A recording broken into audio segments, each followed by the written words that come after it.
Right.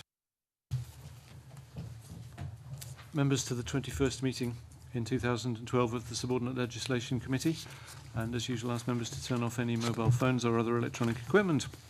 Agenda item 1 is the declaration of interests, and I'd like to welcome Stuart Stevenson and Stuart McMillan to the committee and invite them in accordance with section 3 of the Code of Conduct to declare any relevant interests. I have now, of course, got 2 Stuarts to add to 2 Johns, so Mr. McMillan. Thank you, Convener. I've got no relevant interest to declare. Thank you.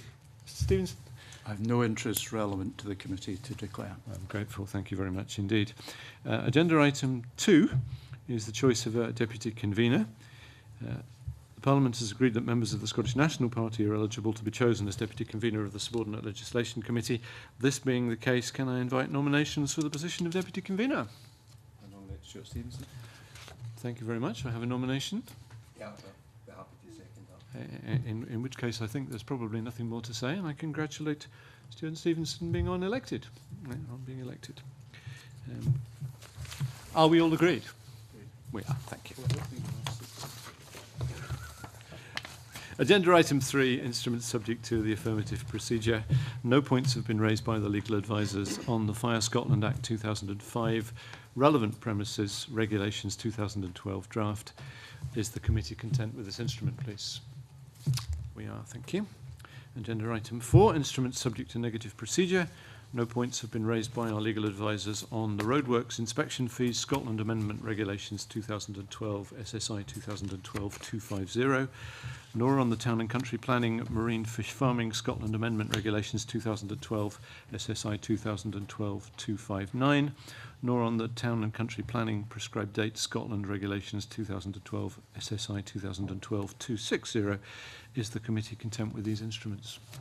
Thank you. Agenda item 5, instruments not subject to any parliamentary procedure.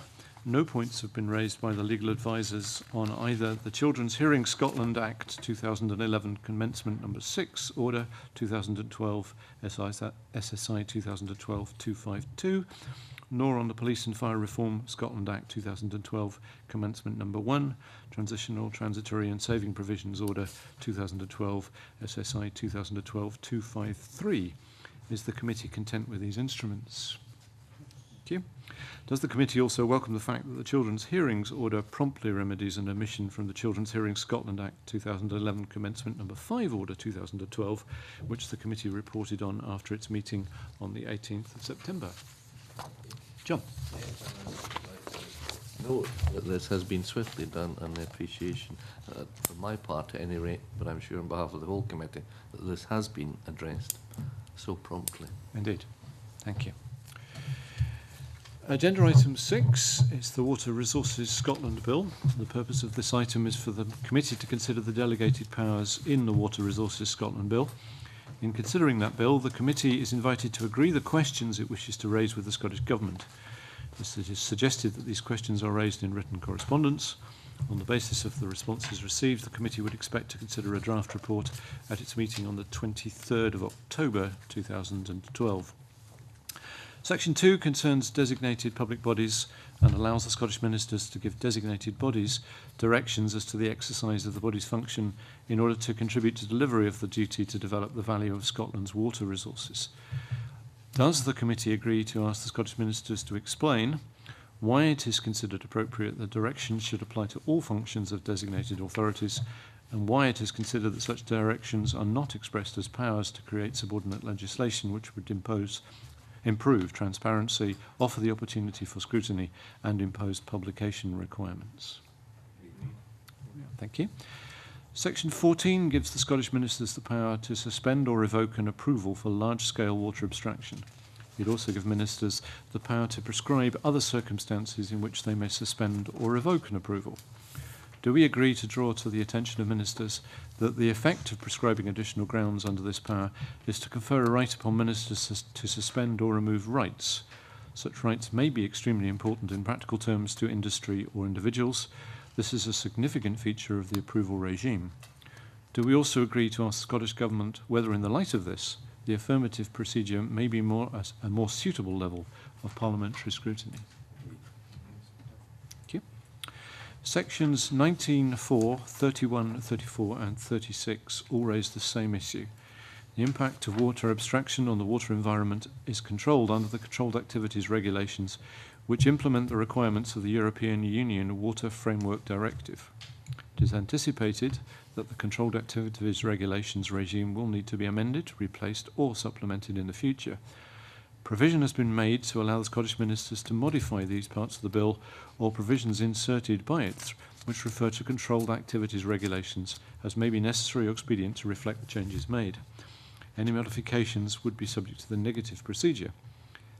Given that Section 20 of the Water Environment and Water Services Scotland Act 2003 already exists as a power to modify the bill, and the fact that this power is subject to the affirmative procedure, it's not clear why these powers are required when sufficient powers already appear to exist and which are subject to a higher level of scrutiny.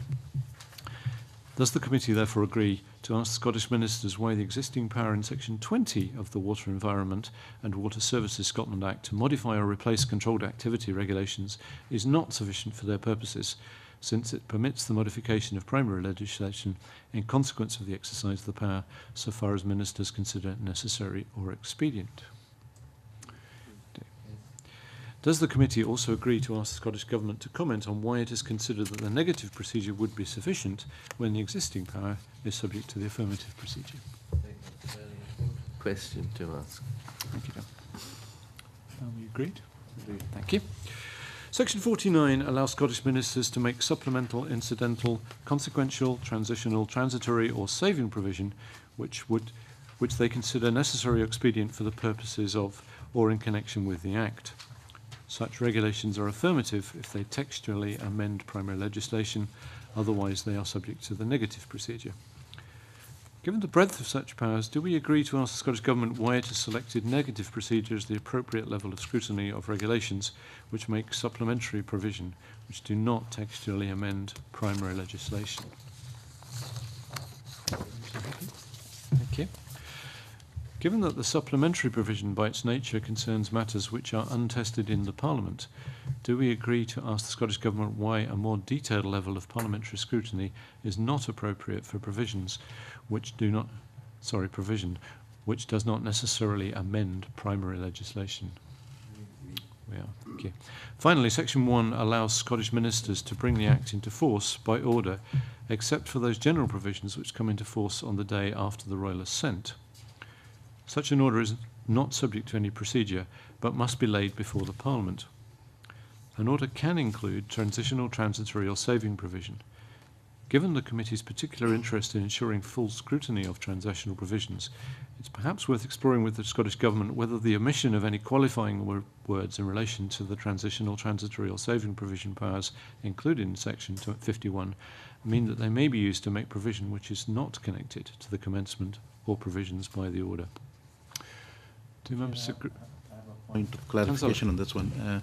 In terms of legislation and royal descent, there will be a time period, and I'm just wondering what happens during that time period in terms of the execution of legislation. Let me invite. Well, nothing. The bill does not become an act until it receives royal assent. Surely the whole point of an act is to ensure that we have a greater accountability. That's the whole point, is it not? And I'm just wondering, would it be, can the timetabling be triggered in a certain way that it's meaningful? What would not be meaningful is if you introduce a new bill and the royal assent doesn't take place, there's a long time span between the two, it could be open to abuse. Can I make the point that, first of all, the established practice within these islands for centuries is that no bill is law until it receives the royal assent, and I'm sure that's not about to be changed. Secondly, I would suggest that royal assent is not usually delayed. It simply awaits the next opportunity, which is a matter of weeks, I would observe. 4 weeks. 4 weeks, generally. Okay. And most modern legislation then comes with a commencement section. So it doesn't, often bits don't start until after the royal assent anyway, and they're brought in once the government has provided for all the administrative details which are necessary to make sure that when it's brought into force, it does actually work. So delay is, I think, inherent in what we do, but certainly nothing is law until the royal assent has been received.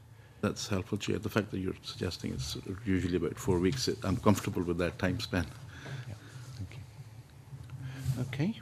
The only thing that sort of can interfere with that, which I don't think has happened so far, is the procedure for a revising second stage 3, where after the Parliament's completed its process, it's determined that actually it's ultra vires. I think it's something is ultra vires, then it goes back for another stage 3 to fix it.